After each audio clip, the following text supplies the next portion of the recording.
this is not perfect. This is not high-end. This is not top of the line, but it's actually pretty good. And for the money, I think this should be your first drone.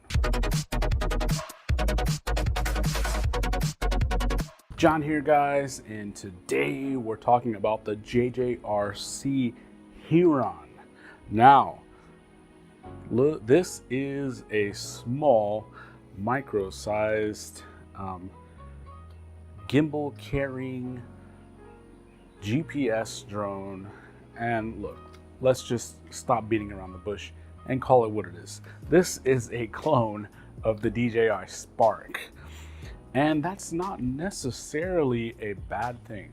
The DJI Spark is, yes, it is the lower end of DJI's drone offerings. It is the lesser of all of their drones, but it's also the most economical. But in order to buy a DJI Spark with the Fly More combo, which is what you want, that includes the remote or transmitter and an extra battery, you have to spend roughly $500 after taxes. That's still quite a bit for a lot of people to stomach for their first taste at drone flying.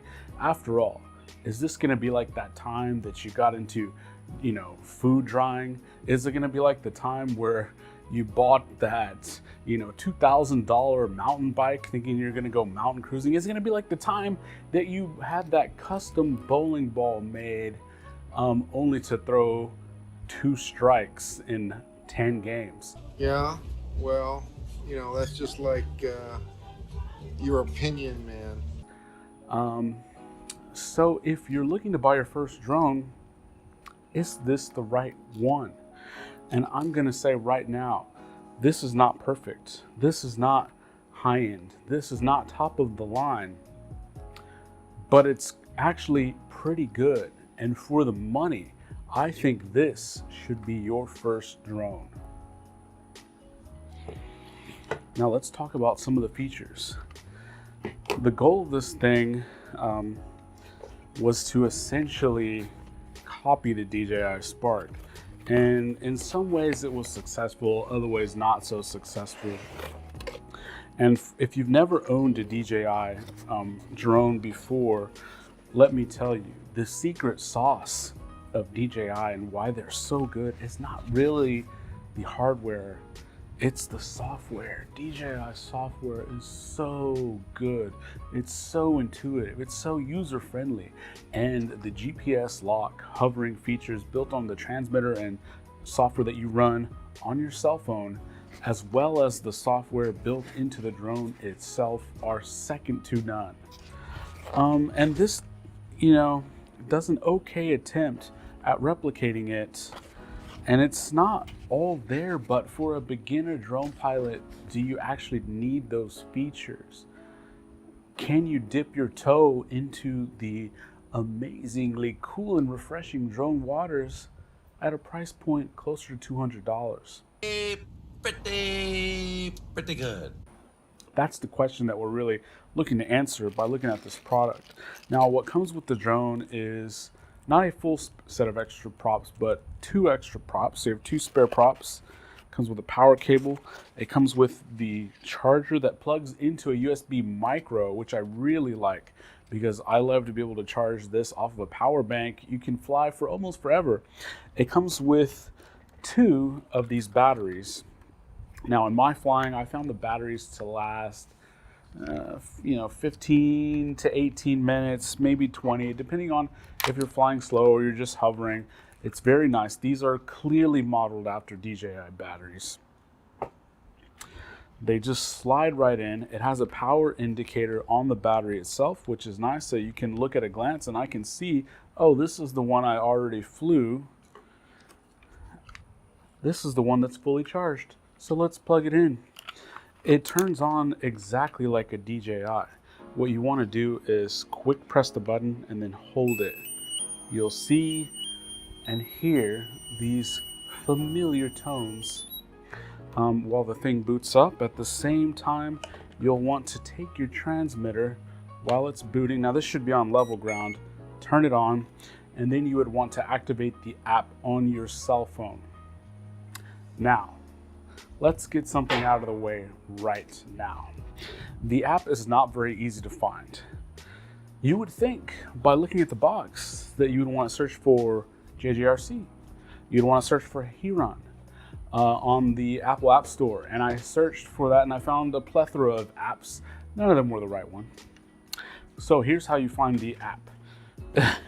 You get this little instruction booklet and you point your camera at this QR code and it'll launch the app in the App Store. Download it, you're good to go. It took me a little while to figure that out. I don't usually use these QR code things, but when I finally thought of that as a last resort, it worked great. So maybe I need to look at those QR codes more often. The way that you're gonna arm it is once you're connected to the app, you're gonna hold your sticks down to the outside on both sides, and that will arm it. And okay, on camera, I actually loosened this gimbal stick to the point where it came out. It just pushes in. So I didn't break it, guys, in case you're wondering. So these are, that'll bring me to the next point. This is better than a toy grade controller, but it's not quite DJI quality. Now keep in mind, the available controller for a Spark is not as good as say a Mavic or a Phantom, or definitely not an Inspire. So the bar is actually kind of low, and the fact that this isn't perfect is probably okay. It just has some minimal buttons on here. You have your little knob that lowers the gimbal up and down, your return to home button, your record button for the camera, and so I wonder if that means I'm recording right now. Let's see if we can connect to the app. So when you want to connect to your DJI drone, you have to do a couple of things. Nope, not DJI, JJRC. When you want to connect to your JJRC drone, a couple of things. You got to go onto the Wi-Fi. Select the drone Wi-Fi, not the controller, the drone one. The controller should be bound already. So you're going to give it a few seconds to be able to connect to that drone's Wi-Fi network. Once you're connected, you'll launch the app and it should connect. This is one of the things that I found didn't work as good as DJI. It usually took me 2 or 3 times of running through this process till it would actually connect itself, which is a little annoying, but that's one of the shortcomings that you have to deal with at this price point. The other thing is this gimbal is actually pretty good. The footage, I would say, is probably one of the best things about it. It looks good. It looks great. These props are very similar to what comes on DJI. As a drone pilot, I'm eyeballing this. This looks to be about a 1306 or a 1407 size motor. If you want to know more about drone motor sizes, check out the link up in the corner. It'll explain all about different drone motor sizes. These are similar to DJI's props. They kind of fold in the middle, allowing it to be stored easier. They're very light. They spin very fast, and that's going to give you a nice, smooth and stable flight. Now, one of the other shortcomings of this thing compared to a DJI is a DJI, once it gets satellite lock, meaning that this communicates to US and Russian satellites out in orbit and tells it its location in space. So unlike a racing drone, which is like fully manual, on a GPS enabled drone, when you let go of this controller, it should hold its position wherever it is. Now, if you have it hold here, you'll actually see this one drift a little bit, just a few inches. If a gust of wind blows, it'll go over just so slightly, and then it'll work itself back. I find that DJI drones hold their position a little bit better. When you're moving, this thing tends to sway a little bit more. If you're in a maneuver where you're going, fairly fast, you stop. It kind of does a little bit of a flattening out. So that's going to affect your footage. And there goes the neighbor's AC, so I apologize for the sound now. But those shortcomings are okay. The gimbal on this works quite good. You can see it, keeping itself level for the most part right here. The lights on the bottom are the same type of colors as DJI. So all in all, this is a pretty good beginner option, and it only costs $200. I think that's the right price point that people are comfortable spending to, like I said, dip their toe into the drone game. So I really don't recommend a DJI Spark. Now you can go and find a DJI Spark for $300, sometimes $350, but keep in mind that's probably just the drone itself. It doesn't include the remote, doesn't include extra batteries. It only comes with one battery. So this is really more of a comparison to the DJI Spark Fly More combo, which costs closer to $500. So I think if you want to get your feet wet with a drone, start with this thing.